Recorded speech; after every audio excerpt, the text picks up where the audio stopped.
ঠিক বৃষ্টির দিনে, বৃষ্টি নামার ঠিক পর মুহূর্তে একদম প্রকৃতির কি অবস্থা হয়, এটা হচ্ছে আমাদের গ্রাম। আমাদের গ্রামে এই ধান খেতে মাঝে আমরা একদম বৃষ্টি, সকালবেলা বৃষ্টি হয়েছে, একদম সুন্দর একটা বৃষ্টি, সকাল 9টা থেকে শুরু হয়েছে বৃষ্টিটা। এই বৃষ্টির পরে প্রকৃতি যে একদম নিশ্চুপ হয়ে যায়, প্রকৃতির যে একটা শান্ত স্নিগ্ধ একটা রূপ, সেই রূপটার ব্যাপারটি আলাদা। মানে এখন আমরা যেখানে দাঁড়িয়ে আছে, মিষ্টি একটা বাতাস ছুঁয়ে দিয়ে যাচ্ছে আমাদেরকে।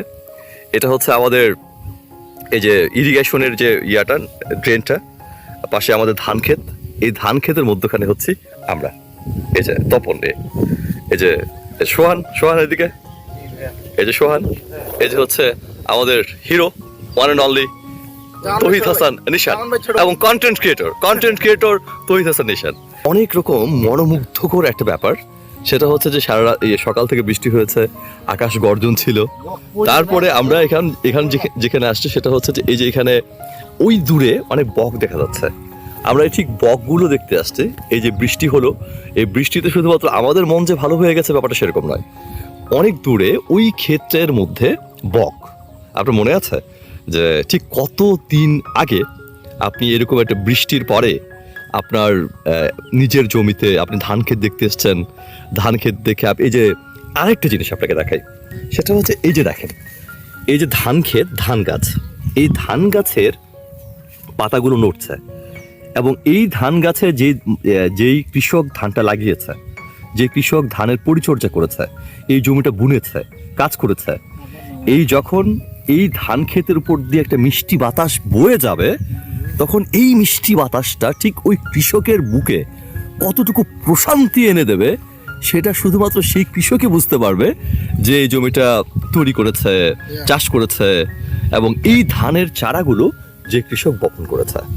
মানে এই শান্তিটা আপনাকে বুঝতে গেলে একটা অন্যরকম আপনাকে একটা ফিলের মধ্যে আসতে হবে। এটা তখনই আপনি বুঝতে পারবেন যখন আপনি ঠিক এই ধান চাষের মধ্যে থাকবেন। তুমি কি জানি বলতে চাইলা? জমিটা জানো কার? তোমার মামার। ও, আমার মামার। আর এই পুরো বিলটা, মানে এই বিলে হচ্ছে আমাদের ছোট যখন ছিলাম আমরা, এই বিলে আমাদের অসম্ভব সুন্দর সুন্দর স্মৃতি রয়েছে। যখন এই ধানগুলো কাটা হবে, কাটার পরে এই ধানগুলো যখন গাড়িতে করে নিয়ে যাওয়া হবে, আমরা ছোটবেলায় খুব ছোট ছিলাম, তখন আমরা দেখেছি যে গরুর গাড়িতে করে এই ধানগুলো কিন্তু নিয়ে যাওয়া হতো। তখন যে আমাদের শান্তিটা, তখন যে আমাদের আনন্দটা, এইটা কিন্তু একদম টোটালি আলাদা। যে গরুর গাড়িতে করে ধান নিয়ে যাওয়া হচ্ছে, মহিষের গাড়িতে করে, সেই মহিষের গাড়িতে ধানের উপরে আমরা উঠছি।